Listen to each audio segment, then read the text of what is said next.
ఇది ఒక సేకరణ. నేను రైలు ప్రయాణంలో ఓ ఊరు వెళ్తుండగా నేను కూర్చున్న భోగిలో నా సీటు కింద కాళ్ల దగ్గర ఒక పాత నలిగిపోయిన పర్సు కనిపించింది. దానిని పైకి తీశాను. అందులో కొద్దిపాటి నోట్లు, ఒక కృష్ణుడి ఫోటో తప్ప ఏమీ లేవు. ఎవరిదో తెలిపే ఆనవాళ్లు ఏమీ లేవు. ఎలా తిరిగి ఇవ్వడం? ఈ పర్స్ ఎవరిదండి అంటూ అడిగా. అక్కడ ఉన్నవాళ్లలో అందరూ పర్స్ కేసి చూశారు, తమ జేబులు తడుముకున్నారు. ఇంతలో పక్క వ్యక్తిలో కూర్చుని భగవద్గీత చదువుకుంటున్న ఒక పెద్దాయన నెమ్మదిగా వచ్చి అది తన పర్స్ అని చెప్పాడు. మీ పర్సు అని నమ్మకం ఏమిటి? ఏదైనా ఆనవాలు ఉంటే చెప్పండి అన్నాను.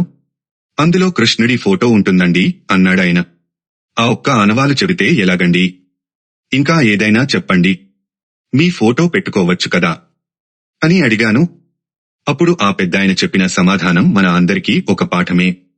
బాబూ, అది చిన్నప్పుడు నాకు మా నాన్న ఇచ్చిన పర్సు. అప్పుడు నాకు మా అమ్మా నాన్న అంటే చాలా ఇష్టం. అందుకని నేను వాళ్ల ఫోటో అందులో పెట్టుకున్నాను. కాలం గడిచే కొద్దీ నేను చాలా అందంగా ఉన్నాను అని నాకు అభిప్రాయం కలిగింది. అందుకని నేను అప్పుడు పర్సులో నా ఫోటో పెట్టుకున్నాను. నాకో ఉద్యోగం వచ్చి పెళ్లి అయ్యింది. నా భార్య చాలా అందగత్తే. నాకు ఆమె అంటే చాలా ప్రేమ. అప్పుడు ఆమె ఫోటో పర్సులో పెట్టుకునేవాడిని.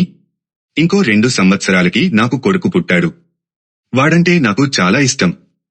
వాడికోసం ఆఫీసు వదలగానే ఇంటికి వచ్చి వాడితోనే లోకం అన్నట్టుగా గడిపేవాడిని. వాడిని భుజాల మీద మోస్తూ రోజంతా గడిపేవాడిని.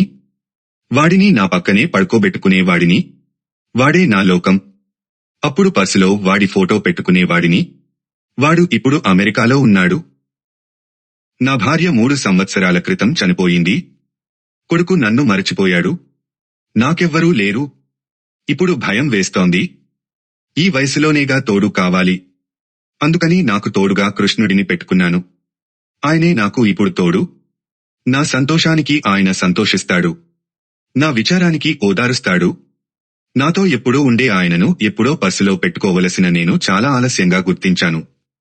ఇప్పుడు నేను ఆయనతో గడుపుతున్నాను. భగవద్గీత చదువుతుంటే స్వయంగా ఆ జగద్గురువే నాతో మాట్లాడుతున్న అనుభూతి, ఆనందం కలుగుతున్నాయి.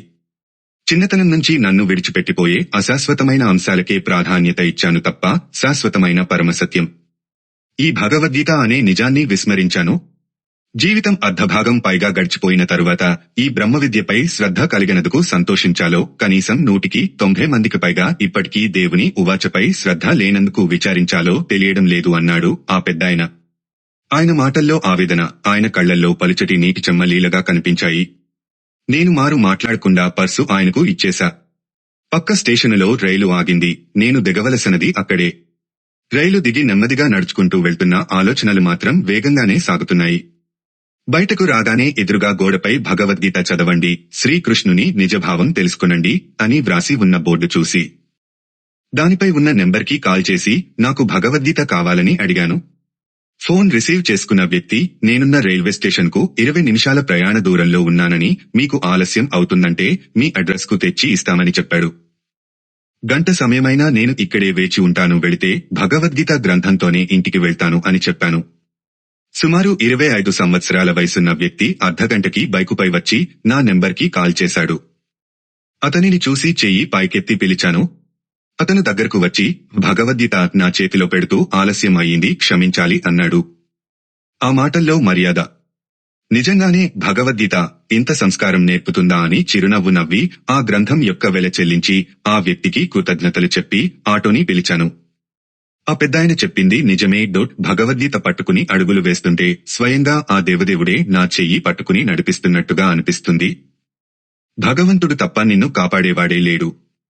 నిత్యం మనకు ఎన్ని పనులు ఉన్నా భగవంతుడు చెప్పిన భగవద్గీతకు కాస్త సమయం కేటాయిస్తే ఆయన మన కోసం జీవితకాలం తోడు ఉంటాడు. ఆయన్ని అర్జునుడిలా శరణు వెడితే నీ జీవితమంతా అదే అర్జునుడికి తోడుగా ఉన్నట్టే ఉండి నిన్ను నడిపిస్తాడు. జై శ్రీకృష్ణ. జై జై శ్రీకృష్ణ. సర్వేజనా సుఖినో భవంతు.